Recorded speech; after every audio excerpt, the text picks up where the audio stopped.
Tired of that boring default Chrome avatar? Learn how to set any custom picture in under 2 minutes. I'll show you exactly where to click, from the homepage to saving your new profile picture. Let's dive in.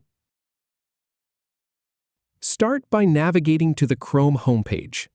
Then, click on your profile icon at the top right corner. You'll see a small camera icon on your profile. Click that.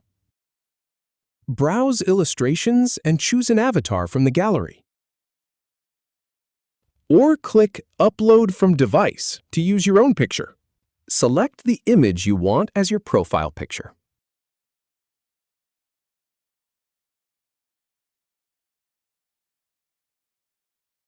Then click Next. Finally, click Save as Profile Picture to apply it. If you have any feedback or if any info is inaccurate, please leave a comment below. We'll do our best to answer or redo the video if needed. Thanks for watching.